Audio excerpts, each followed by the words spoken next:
Contentment. How often do you give yourself permission to really feel content? And why is it important? Is it a guilty pleasure? Is it something that you think is too selfish to engage in, to really feel content? Quite often what we do is seek the opposite and normalize that, feeling discontent, feeling unhappy, feeling unhealthy, saying that that is normal, that that's what happens over time, or that's just because of X, Y, and Z. It's not normal to feel unhealthy. It's not normal to feel imbalanced. What is normal is balance, is homeostasis, is health. Good health is our true nature. How do we know this? The rubber band theory. Rubber band, its true nature, its true state is this. When we start adding a stressor and start pulling it away from its natural state, what happens? Over time, we think this is normal. But if we let go, it returns to its natural state. That's how we know its natural state, right?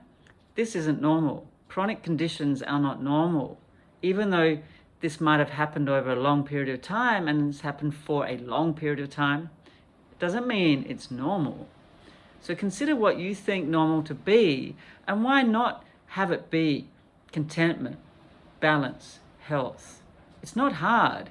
It's actually quite simple, but we have to change our mind as to what we think normal is. That's the first consideration.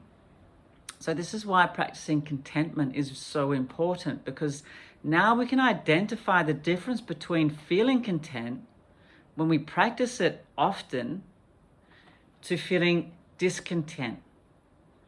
When we maintain good health, we know what poor health really feels like. But we wouldn't know what that feels like if we're like this all the time. This is normal.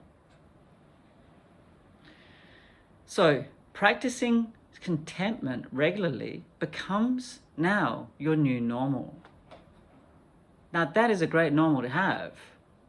To be full of contentment. To have no space for anything else other than feeling truly content. Imagine that. It's not selfish. When you feel content, now you can identify the things that pull you away. And you can intervene more quickly and say, I recognize that this is pulling me away from contentment by how it feels. So I can do something about it, instead of accepting that that's just going to be the new normal. So don't expect things outside of you to bring contentment.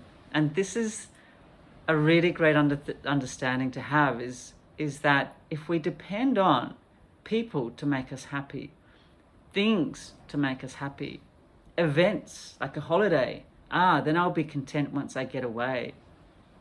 And expecting that it will happen automatically, magically when we arrive, or when that event happens, I'll be happy when, is a very dangerous thing, because why should we expect it to happen then if we're not experiencing it now? When it's completely possible, because contentment is something that's already within us. We don't have to seek for it. We don't have to achieve it. It's already here. There is nothing to achieve. All we have to do is let go of whatever's pulling us away from our true nature. Just like a rubber band. Let it go, it returns to its